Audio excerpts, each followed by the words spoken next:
ನಮಸ್ಕಾರ ಸ್ನೇಹಿತರೆ, ಭಗವದ್ಗೀತೆಯ 7ನೇ ಅಧ್ಯಾಯಕ್ಕೆ ಸ್ವಾಗತ. ಹಿಂದಿನ ಅಧ್ಯಾಯದಲ್ಲಿ ಕೃಷ್ಣ ಧ್ಯಾನ ಮಾಡೋದು ಹೇಗೆ ಅಂತ ಹೇಳ್ಕೊಟ್ಟಿದ್ದ. ಈಗ 7ನೇ ಅಧ್ಯಾಯದಲ್ಲಿ ಯಾರು, ತನ್ನ ಅಸಲಿ ರೂಪ ಏನು ಅನ್ನೋದನ್ನ ರಿವೀಲ್ ಮಾಡ್ತಾನೆ. ಇದರ ಹೆಸರು ಜ್ಞಾನ ವಿಜ್ಞಾನ ಯೋಗ.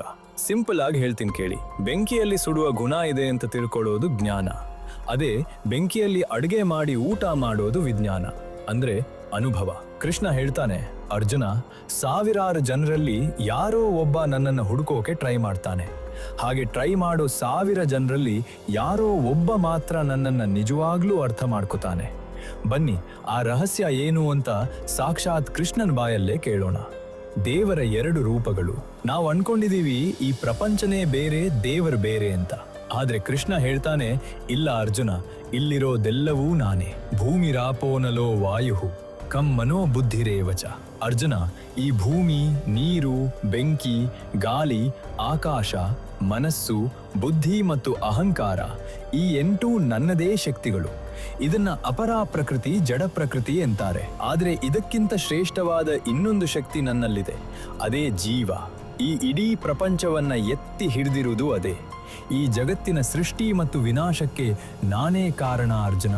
ಕೇಳಿಸ್ಕೊಂಡ್ರಲ್ಲ, ನಮ್ಮ ದೇಹ ಮಾತ್ರ ಅಲ್ಲ, ನಮ್ಮೊಳಗಿರೋ ಚೈತನ್ಯ ಕೂಡ ಕೃಷ್ಣನೇ. ದಾರದಲ್ಲಿ ಪೋಣಿಸಿದ ಮಣಿಗಳು. ಹಾಗಾದ್ರೆ ದೇವರೆಲ್ಲಿದ್ದಾನೆ?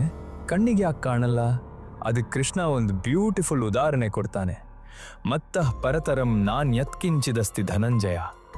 ಧನಂಜಯ ದಾರದಲ್ಲಿ ಮಣಿಗಳನ್ನು ಹೇಗೆ ಪೋಣಿಸಿರ್ತಾರೋ ಹಾಗೆ ಈ ಇಡೀ ಪ್ರಪಂಚ ನನ್ನಲ್ಲಿ ಪೋಣಿಸಲ್ಪಟ್ಟಿದೆ.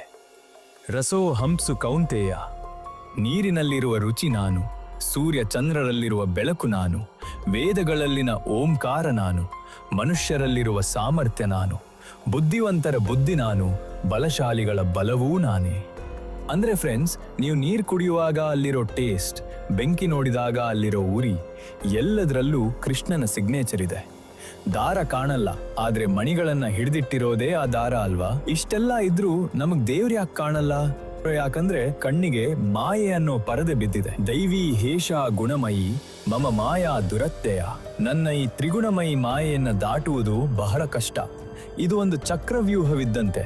ಆದರೆ ಯಾರು ಅಹಂಕಾರ ಬಿಟ್ಟು ನನಗೆ ಸಂಪೂರ್ಣವಾಗಿ ಶರಣಾಗ್ತಾರೋ ಅವರು ಈ ಮಾಯೆಯನ್ನ ಸುಲಭವಾಗಿ ದಾಟಿ ಹೋಗ್ತಾರೆ. ನಾವು ನಮ್ಮ ಸ್ವಂತ ಬುದ್ಧಿಯಿಂದ ದೇವರನ್ನ ಹುಡ್ಕೋಕ್ ಹೋದ್ರೆ ಸಿಗಲ್ಲ.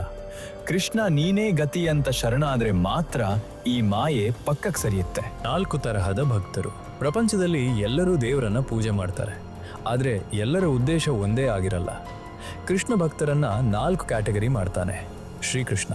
ಚತುರ್ವಿಧ ಭಜಂತೆ ಮಾಂ ಜನಾಃ ಸುಕೃತಿನೋರ್ಜುನ. ಅರ್ಜುನ, ನನ್ನನ್ನು 4 ರೀತಿಯ ಪುಣ್ಯವಂತರು ಭಜಿಸ್ತಾರೆ. 1. ಆರ್ಥ, ಕಷ್ಟ ಬಂದಾಗ ಮಾತ್ರ ಕಾಪಾಡು ದೇವರೇ ಎಂದು ಬರುವವನು. 2.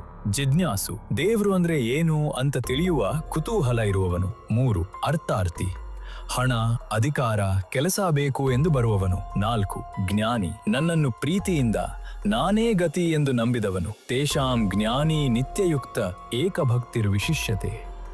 ಈ 4ರಲ್ಲಿ ನನಗೆ ಜ್ಞಾನಿ ಅಂದ್ರೆ ಪಂಚಪ್ರಾಣ. ಯಾಕೆಂದ್ರೆ ಅವನು ನನ್ನ ಜೊತೆ ವ್ಯಾಪಾರ ಮಾಡಲ್ಲ, ಅವನು ನನ್ನನ್ನು ತನ್ನ ಆತ್ಮವೆಂದೇ ತಿಳಿದಿರ್ತಾನೆ. ನಾವು ಎಕ್ಸಾಮ್ ಟೈಮಲ್ಲಿ ಕಷ್ಟ ಬಂದಾಗ ಮಾತ್ರ ದೇವರ ಹತ್ರ ಹೋಗ್ತೀವಿ, ಅದು ಆರ್ಥಭಕ್ತಿ. ಆದ್ರೆ ನಿಜವಾದ ಭಕ್ತ ದೇವರಿಂದ ಏನನ್ನೂ ಕೇಳಲ್ಲ, ದೇವರನ್ನೇ ಕೇಳ್ತಾನೆ. ಅನ್ಯ ದೇವತೆಗಳ ಪೂಜೆ ಬೇಗ ರಿಸಲ್ಟ್ ಬೇಕು ಅಂತ ಬೇರೆ ಬೇರೆ ದೇವತೆಗಳನ್ನ ಪೂಜೆ ಮಾಡ್ತಾರೆ. ಅವ್ರ ಬಗ್ಗೆ ಕೃಷ್ಣ ಏನ್ ಹೇಳ್ತಾನೆ? ಕಾನಾಹ ಪ್ರಪದ್ಯಂತೇನ್ ಯದೇವತಾಹ. ಯಾರು ತಮ್ಮ ಆಸೆಗಳನ್ನು ಪೂರೈಸಿಕೊಳ್ಳಲು ಅನ್ಯ ದೇವತೆಗಳನ್ನು ಪೂಜಿಸುತ್ತಾರೋ, ಅಂದ್ರೆ ನೀವು ಯಾರಿಗೆ ಪೂಜೆ ಮಾಡಿದ್ರೂ ಅಲ್ಟಿಮೇಟ್ ಆಗಿ ಅದು ತಲುಪೋದು ಕೃಷ್ಣನಿಗೆ. ನೀರೆಲ್ಲಿ ಬಿದ್ರೂ ಕೊನೆಗೆ ಸಮುದ್ರ ಸೇರೋ ಹಾಗೆ. ಕೊನೆಯಲ್ಲಿ ಕೃಷ್ಣ ಒಂದು ಮಾತು ಹೇಳ್ತಾನೆ, ಅರ್ಜುನ, ಯಾರು ನನ್ನನ್ನು ಈ ಜಗತ್ತಿನ ಒಡೆಯ ಅಂತ ತಿಳಿದುಕೊಳ್ತಾರೋ ಅವ್ರು ಸಾಯುವ ಕಾಲದಲ್ಲೂ ನನ್ನನ್ನೇ ನೆನಪಿಸ್ಕೊಳ್ತಾರೆ ಮತ್ತು ನನ್ನನ್ನೇ ಸೇರ್ತಾರೆ. ಸೊ ಫ್ರೆಂಡ್ಸ್, 7ನೇ ಅಧ್ಯಾಯದ ಸಾರಾಂಶ ಇಷ್ಟೇ. ದೇವರು ಎಲ್ಲ ಕಡೆ ಇದ್ದಾನೆ. ಮಾಯೆ ದಾಟಬೇಕು ಅಂದ್ರೆ ಶರಣ ಆಗಬೇಕು. ಬಿಸ್ನೆಸ್ ಮಾಡೋ ಭಕ್ತ ಆಗಬೇಡಿ, ಪ್ರೀತಿ ಮಾಡೋ ಜ್ಞಾನಿಯಾಗಿ. ಮುಂದಿನ ಅಧ್ಯಾಯದಲ್ಲಿ ಸತ್ತ ಮೇಲೆ ಜೀವ ಎಲ್ಲಿಗೆ ಹೋಗುತ್ತೆ ಅನ್ನೋ ಸೀಕ್ರೆಟ್ ಕೃಷ್ಣ ಹೇಳ್ತಾನೆ. ಮಿಸ್ ಮಾಡ್ಕೋಬೇಡಿ. ಜೈ ಶ್ರೀ ಕೃಷ್ಣ.